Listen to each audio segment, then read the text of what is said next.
All right, welcome back to Just Car Guys, the show where me and my dad talk about the latest car news and some crazy car stories from this week.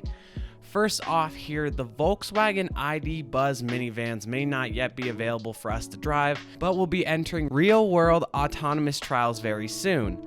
VW has a part stake in a company called Argo AI along with Ford as they aim to advance technology, autonomous driving, and share platforms. VW's goal is to get self-driving ID Buzzes ready for commercial delivery service in 2025 with level 4 capable autonomy. The program hopes to have vehicles going off test tracks and onto public roads later this year, and the vans use a complex system combining LiDAR, radar, and cameras, which can find objects 437 yards away. Wow. And sense just a single photon being reflected from a low reflectivity object. Interesting. Pretty high tech. That's really awesome. Cool. Next here, this is another cool one. Next, for the 105th Indianapolis 500, we get yet another Corvette as the pace car. This will be the sports car's 18th outing and the second for the C8 Corvette, while also being the first convertible Corvette to pace since 2008. I mean, this thing looks so cool. That looks great. Awesome. I wonder if they'll bring an Indy edition to like regular. They have to. I mean, that'd be so cool. They've sold them in the past, yeah. but just certain years. So that would be that would be awesome. So sick. Next here, we have some more information on the upcoming 2022 BMW 2 Series Coupe and its normal grille. So this thing, first of all, can I just say here, they did a great job camouflaging this. Yep. Like they you really did. like, I feel like some of them you can kind of get a shape. This one is, it's tough. Yeah, I don't know. They do a pretty good job generally. Yeah. Some of them put like canvas over it and stuff. Like, Yeah. You couldn't tell the GT3, you know, and then No clue. But to your point, you wouldn't even know that's a BMW. Oh. But for starters, the M240i X-Drive will push 382 horsepower. That's 47 horsepower more than the current M240i. It's a decent increase, yeah. Yeah, that's pretty good. We also know from some earlier leaks that the new 2 Series Coupe will most likely not feature BMW's newest styling trend of extremely large front ends and grills. BMW will launch with the rear drive 230i and M240i X-Drive, and will later release the 230i X-Drive and rear drive M240i. So what's kind of crazy is BMW with this has also promised nearly 50-50 weight distribution, which is pretty awesome, and a traditional inline 6 for the M240i, which is fantastic. Awesome.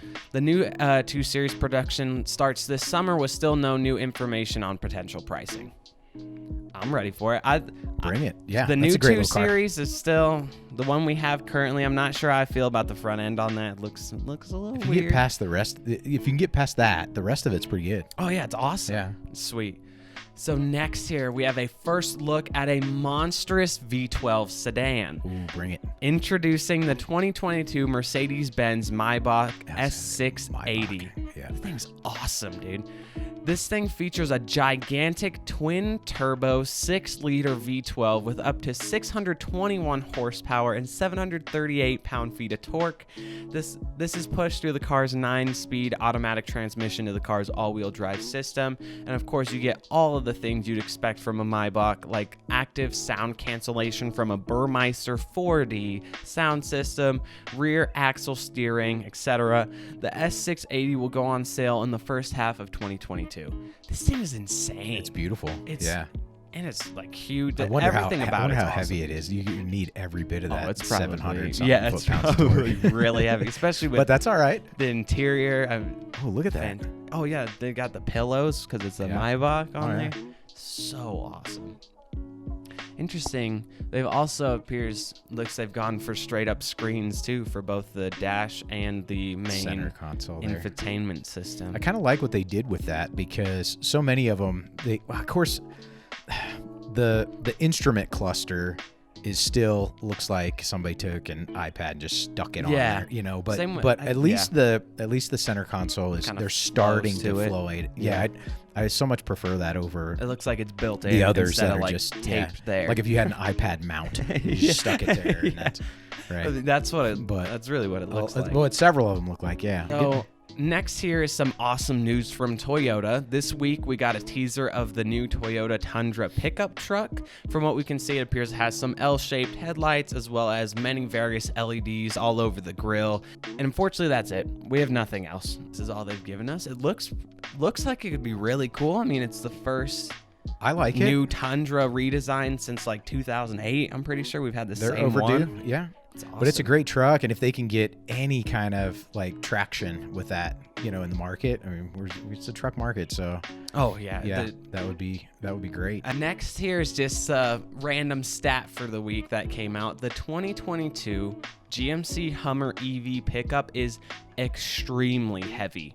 For a fully optioned out truck with the off-road package and every bell and whistle, it comes in for a total weight of 9,000 pounds. What? 9,000 pounds. That has been confirmed as well by a GM representative. The batteries are what is most likely weighing this thing down, of course, with the promised performance of 1,000 horsepower, 11,500 pound-feet of torque, and 350 miles of range. It needs some big batteries. But that is heavy. I know. At some point, you're going to need like a special license to drive some of these things if they start getting that heavy. You have to watch what bridge you drive over, get the weight capacity. But then again, Insane. How cool is that? Like, it's a Hummer. It's supposed to be obnoxious, right? So, that's pretty cool. Do you like these things? I really like them. I do. Yeah. I think they're cool. The price point, rather high, but... So next here is some potentially unfortunate news from Lamborghini. I don't know if you saw this week, but I think you see where this is going. I did. By 2025, every Lamborghini will either be hybrid or electrified in some other way. There are a few stages to this plan. For the next few years, Lamborghini will celebrate their heritage, which is awesome. For example, the 2 new V12s coming out later this year. Absolutely. So they're not getting rid of the IC or internal combustion engines. For the next few years, they'll make awesome stuff, and then they'll have to start to transition. Part 2 in this plan in 2023, the first series production hybrid Lamborghini will be released, and by the end of 2024, every Lamborghini on sale will be electrified in some way, likely as a plug-in hybrid. And finally, part 3, the first fully electric Lambo will come somewhere between 2025 and 2029. Got it. Well, if they're going to do hybrid, that's fine. As long as they keep, hopefully they keep the V12. I mean, part of speaking of obnoxious, we just talked about, that's the point of a Lamborghini. Like, you need the screaming V12. The angriness. Right.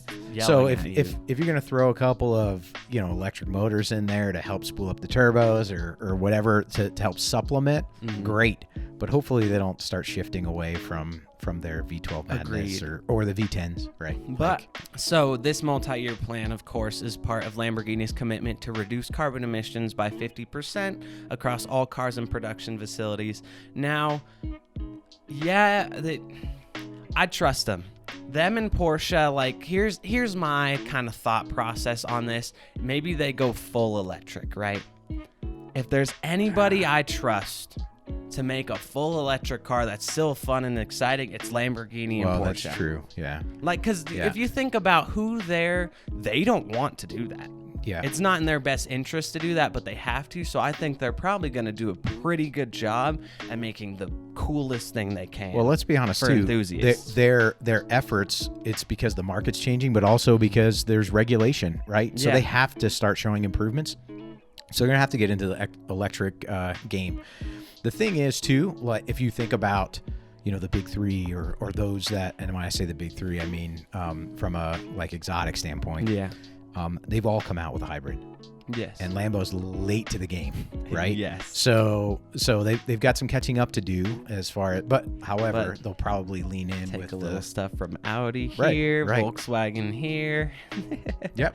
But just I trust them. Yeah. I think they can make something good that we can all love. I think they need to figure out how to make an electric motor scream. It's the sound, right? That's what we need. Yeah. I think that's the biggest issue with these, because that's what I hear most people in the comments on our videos. Most people are like, but it don't got no vroom vroom. That's what I see the most. Right. If they can figure that out to where it screams and it echoes off stuff and it actually sounds good, it doesn't sound like trash, I think then then I don't have any personal problem with it. Porsche did a great job trying to bring some noise inside the cabin Yeah. with the whirring noise, right? But I don't know. It seems like you could get some noise out of like engineer noise into the electric motor, right? I agree 100%. They'll figure it out. There and then even when you think on that standpoint, then it can be most likely toggleable way more than a mod. So you could go like could full tone it loud, down so you don't crazy, piss off the see a neighbors. cop, Right. turn it off.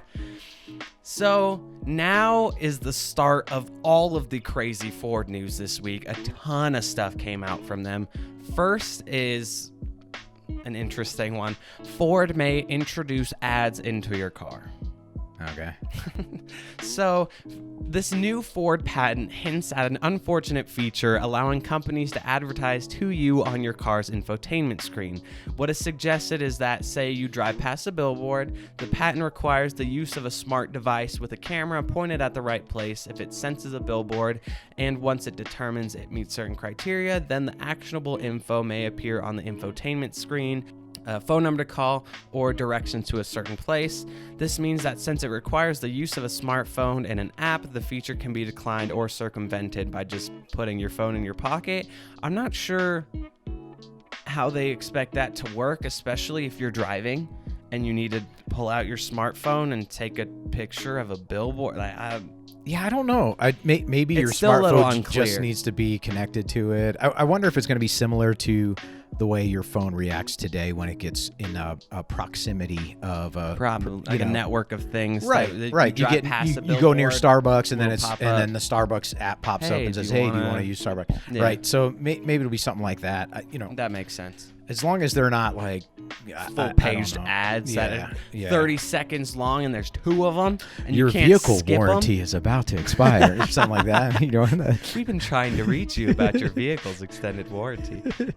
Now is the barrage of the new Lightning news. Here is the 2022 Ford F150 Lightning full-size all-electric pickup truck. That was a mouthful. The new Lightning starts at just $41,669 before federal and state EV tax incentives. that's pretty crazy. I mean, that puts That's it insane. It puts it at the low end of the range. I think the entry level to get into a Ford, like base models, 28. Yeah. And Like, then it's- one trim level up, and you're in the 40. So that's pretty good. Well, especially with the truck market and how expensive trucks are, anyways. But Oh yeah. you know what's cool about this? Just wait till you in see particular? the specs. Some of these things. I like the fact that although it looks like newer and modernized, it's still recognizable as an F-150. Yeah, like you look at that. That's an So, F-150. Yep, Yeah. they didn't go crazy with it. They- It's just So a statement that I love that was put out by the company and the designers is that they did not want it to look like a science experiment. That is quoted. They want it to look like an actual recognizable, usable F-150. well, worked for me. Oh yeah, I think Yeah. it's awesome. So Let's hear it. now What let's are get into stats? the specs. These Yeah. specs are pretty awesome. Keep in mind this does not replace the regular F-150 and instead expands the lineup. So this is a 5-passenger Super Crew cab with a 5.5-foot bed. It has a max payload of 2,000 pounds, 400 of which can go in the front, which is awesome. We'll get more into that later. And it has a towing capacity of 10,000 pounds. With a standard battery, it has 426 horsepower and 775 pound-feet of torque with a 230-mile range. And the extended battery has 563 horsepower and 775 pound-feet of torque with 300 miles of range.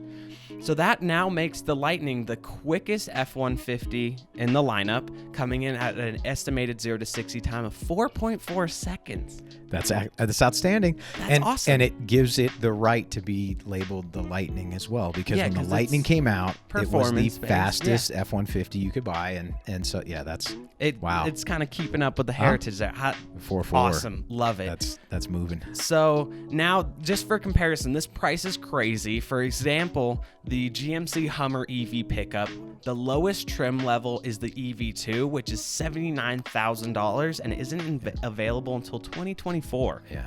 So this some market comparisons there. Another concern addressed is about 2,300 of Ford's 3,000 U.S. dealerships are certified to sell and service EVs, so they covered that. The truck's heavy batteries bring it in at a total weight of 6,500 pounds, and 1,800 of which being just the batteries. Wow. Some heavy batteries in this thing. So now we're getting into some of the really cool features this thing has. On a standard 240 volt outlet, you can get around 13 miles per charging hour at 32 amps. The new 80 amp Ford Charge Station Pro can bring 30 miles of range an hour, and a DC fast charger can give 54 miles of range in just 10 minutes. The intelligent range feature will find the best place to recharge, factoring in weather, traffic, payload, towing weight, and your driving habits and more, which is awesome. The truck can also export up to 9.6 kilowatts of power from the outlets in the front and those in the bed. With Pro Power on board, you can power tools at a work site or even your house. In total, with USB ports, the truck has 21 outlets. So tons of usability with this thing. So here's where it gets really cool. With the home integration system, if there is a power outage, you can power an average-sized home for 3 days, and even up to 10 if you ration the power. Oh, so that's great. That's a great That's idea. with Ford's intelligent backup power. If the truck is plugged in at home, the automated system will recognize the power is out and pull juice from the truck through the wall box and into the inverter, which is tied to the home's electrical system. Isn't that awesome? Yeah, that is a great idea. That is fantastic. That's outstanding innovation right there. Ford, I wonder how that works, though, because you got to be, if you backfeed power through the power grid while the power's out, it could be dangerous for linemen. So, hopefully they've got, I'm sure with all this technology, they've got it figured out. Because you have to have the special Ford Charging Pro system, right, of course. So right. there's probably, when you install that, there's probably some sort of integration in there or something. That's cool. That's cool.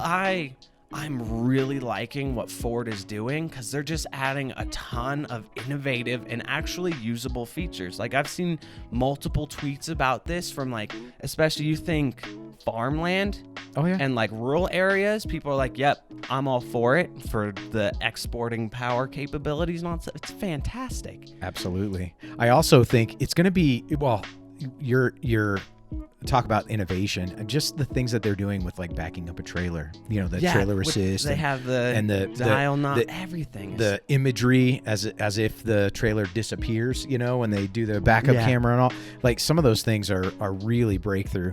I am really interested on these to see on these trucks specifically, 1,000 pounds of battery.